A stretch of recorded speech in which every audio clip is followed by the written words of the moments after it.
नौकरी में बैठने का आपको मौका नहीं चाहिए। अरे राक्षसों, भाजपा जजपा के राक्षसों, राक्षस हो तुम लोग। भारतीय जनता पार्टी को जो वोट देता है और भारतीय जनता पार्टी का जो समर्थक है वो राक्षस प्रवृत्ति का व्यक्ति है। मैं आज महाभारत की इस धरती से श्राप देता हूं।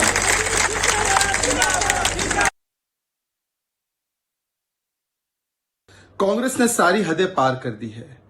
कांग्रेस पार्टी के नेता रणदीप सुरजेवाला, जो अफजल गुरु को तो अफजल गुरु जी कहते हैं और उनके पार्टी के नेता ओसामा जी और हाफिज सईद साहब कहते हैं, वो आज भारत की जनता को ही गाली देने लग गए हैं, वोटरों को ही गाली देने लग गए हैं। सोचिए, वो कांग्रेस पार्टी जो लोकतंत्र के मंदिर पर किस प्रकार के आक्षेप लगाती है, लोकतंत्र की संस्थाओं पर सवाल खड़े करती है, विदेशी धरती पर जाकर लोकतंत्र मर गया है ये कहती है, भारत माता की हत्या हो गई ये भी कहती है। अब रणदीप सुरजेवाला कहते हैं कि जो जनता वोट करती है वो राक्षस प्रवृत्ति वाली होती है। भारतीय जनता पार्टी को समर्थन देने वाली जनता, जिसे हम सभी लोग जनता जनार्दन मानते हैं, ऐसे लगभग 23 करोड़ लोगों को कांग्रेस पार्टी राक्षस प्रवृत्ति का बताती। और यही नहीं, रणदीप सुरजेवाला कहते कि मैं इन लोगों को श्राप देता हूं। मतलब भारत माता की हत्या की कामना भी करते हैं और भारत की जनता को श्राप भी देने का काम ये कर रहे हैं।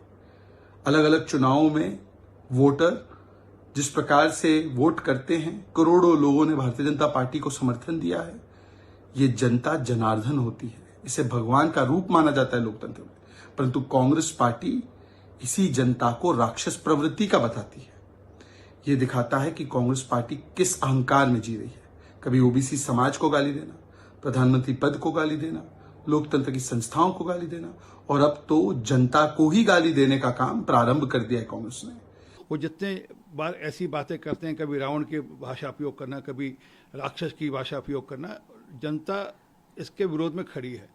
जनता आज परिवारवाद के विरोध में खड़ी है, जनता आज भ्रष्टाचार के विरोध में खड़ी है, जनता आज तुष्टीकरण के विरोध में खड़ी है।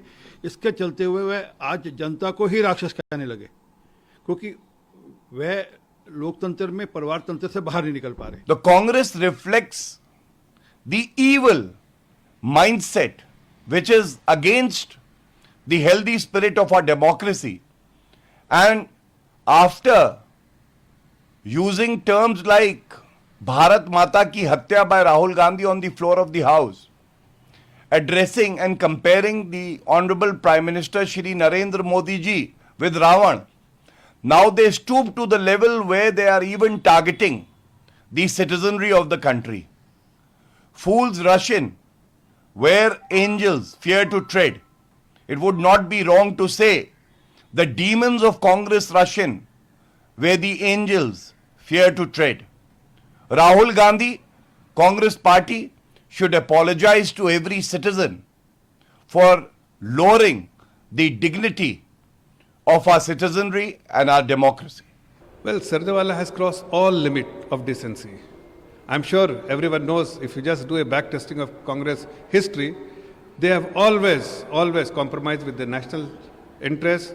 They have never safeguarded the national interest, and also they have somehow insulted the nation time and again. Today, Surjewala, with the firm approval of the first family of the Congress, has spoken something which no politician has ever spoken. He has abused the innocent voters, and he said that these innocent voters are Rakshas. I mean, comparing, equating voters with Rakshas is something which is unheard in the history of our independent India. Congress party अपने सत्ता लोलुपता के कारण इतने मानसिक दिवालियापन तक पहुंचेगी ये तो उम्मीद नहीं था। जो लोग हताश हो जाते हैं, कुंठा से भर जाते हैं, ऐसे ही वक्तव्य ही देते हैं। From breaking news, detailed analysis, in-depth interviews and explainers, follow the Times of India. Subscribe to our YouTube channel. Don't forget to like our videos and hit the bell icon to stay updated with the latest.